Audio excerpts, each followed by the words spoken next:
Skar King is just the quintessential evil dictator. The Skar King has this great weapon, this bone whip.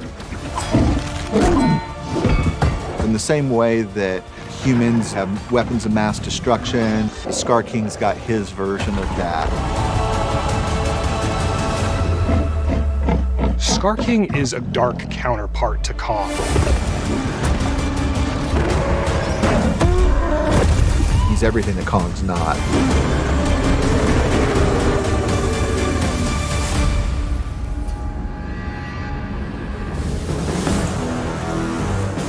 Normally when you're doing a Godzilla or King Kong movie, humanity is the biggest threat.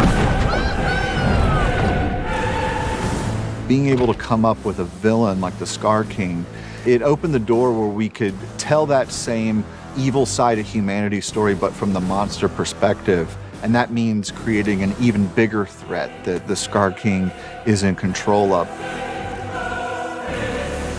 He's taken over this tribe of apes in Hollow Earth, and he's running the show down there, and he's doing it in the most self-serving way possible.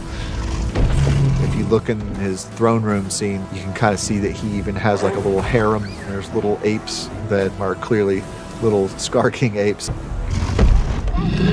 As far as the Skar King knows, Hollow Earth is the entire universe. He doesn't necessarily know that the surface world is up there until he goes through that portal and sees our world for the first time. And when he does, you can see that hunger in his eyes.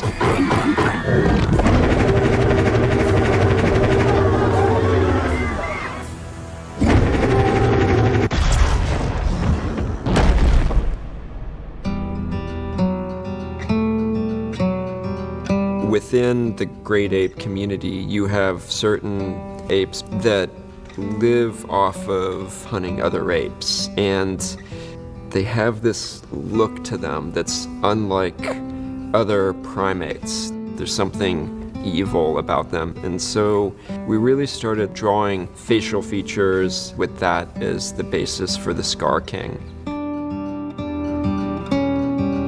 I wanted a nemesis for Kong that was going to be another ape, but would be more agile than Kong.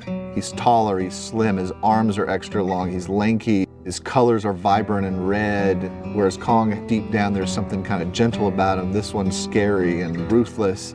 His actual fur color isn't red. He's painted himself that way, and you can see all the other apes have these marks on their body, and that's sort of them pledging their allegiance.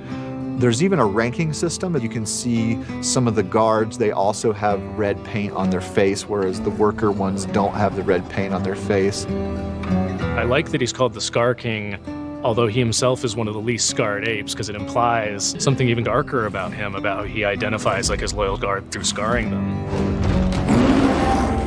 For the Loyal Guard, we were looking at chimpanzees that are older, have started losing hair, so that you really start to see their muscular nature.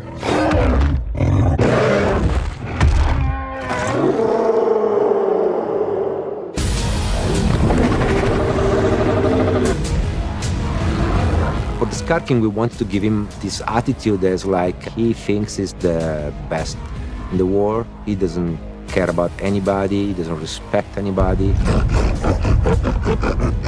So we wanted to make sure that this personality was coming through his body language and the way he looked at the other Titans, always to impose himself.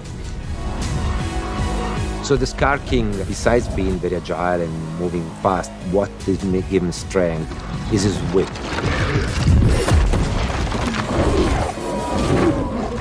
One of the things I was most proud of in GBK was coming up with the axe for Kong. And so coming into this film, I instantly knew I wanted Skar King to have some sort of whip type thing, and he's taken some sort of spinal cord off a creature and he's turned it into a whip. But this weapon is powerful because there is a crystal embedded in the whip. Skar King has learned how to keep Shimo under his control. He uses a crystal that causes Shimo great pain, and he uses that pain to control and manipulate Shimo.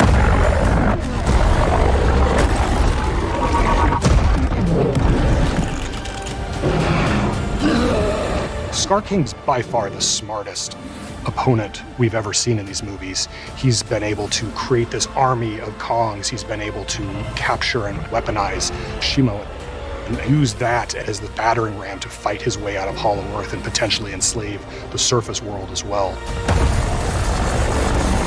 It's going to take all the hero monsters in the world to band together to be able to stop them.